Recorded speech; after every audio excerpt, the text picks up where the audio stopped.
Welcome to today's video where we're just going to do an overview really of what happened during Blast Premier Spring in the group stages. So first off we have Group A, where Big Clan were able to take the win in the end, actually getting a double win I suppose over NIP. But I've decided to separate everything into winners, overachievers, underachievers and back to the drawing board.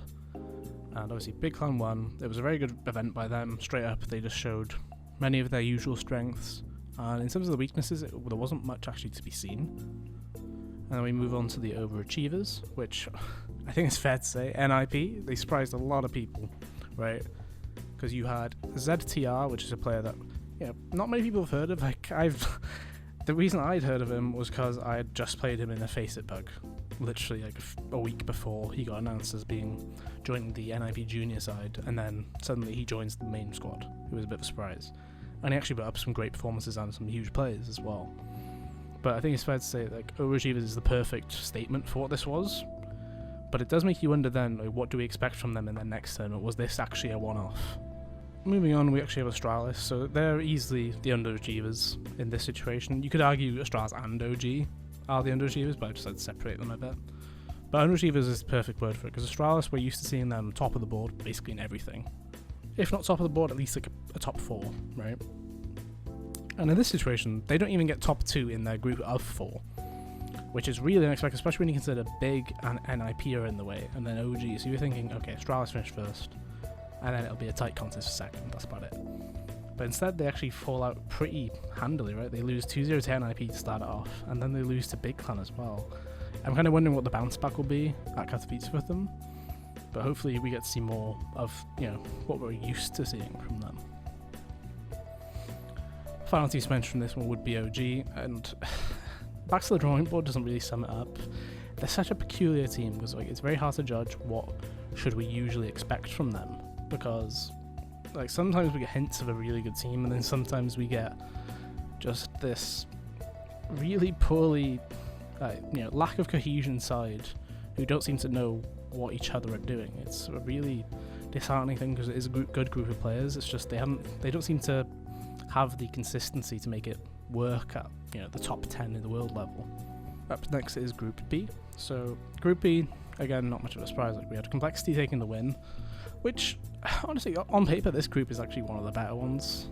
This is straight up, I'd say 4 teams that you could say averaged top 10 in the world last year. Complexity, they get the return of Poison, which is huge for them. EG, they were coming in with the backs against the wall as far as I'm concerned, because we needed to see a lot of results from them. And I've actually put them in as the overachievers in this situation, because they actually did come second in the group. And I feel like that is an overachieving situation, because they were lucky, really, all things considered. So, Team Vitality, underachievers, fine. The first game of the event, they lose to Complexity 2-0 in a very thrashing, as far as I'm concerned. And then Apex actually pulls out with personal problems. So, on paper, when you see Vitality in this group, they've underachieved by not finishing top 2, but given the circumstances, it's a bit of a, okay, fair enough. And then back to the drawing board has to be G2, because, since the addition of Nico, they haven't really done much, as far as I'm concerned. They've got the pieces now, but they can't seem to make them work. Hunter's suffering from his cousin joining the team. He's lost his own positions on the maps. And all in all, it's just a bit of a shame, really, because we saw so many good games and series from Hunter, and now we're kind of struggling to see what his place is on this team, because obviously Nico is a fantastic player. You don't want to put him in a different position either. But this is kind of the perfect definition for back to the drawing board, at least. And now Group C, which obviously we had Na'Vi prove that they are probably the best team in the world at the start of 2021. That's another tournament won effectively by them. But the main story in this group was actually the fact that FaZe Clan performed so incredible, really. And that it was obviously Olaf Meister's last game for FaZe Clan as well after many years there. But all in all, it was a bit difficult with these because MIBR, it's kind of hard to find where does that lineup actually sit together, because all in all, on paper, it doesn't feel like they're a lineup that'll go far. So it's kind of curious about that. So that's why I'm thinking they need to go back to the drawing board. But on the other side of things, overachievers, FaZe Clan 100%. I'll be interested to see how they do at Katowice, especially with Carrigan actually joining the squad now as well.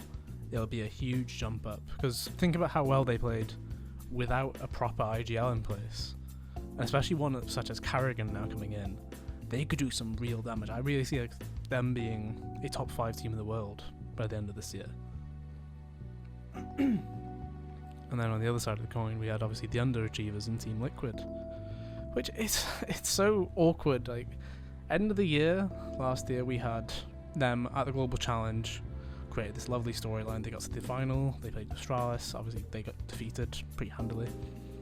But it was like, okay, maybe this is the start of something new. And then we have the Fallen change come through as well, and we haven't really seen too much from it. I'm assuming we just need to give it more time, because it is, you know, you're integrating a new AWPer. Stewie's still IGLing, but I imagine the dynamic in the team is a bit different as well. But that's going to be it from this one. Just a short little overview of the group stages and a few, you know, thoughts here and there about it. So thanks for watching, everybody. Subscribe to the channel. We will have more content daily.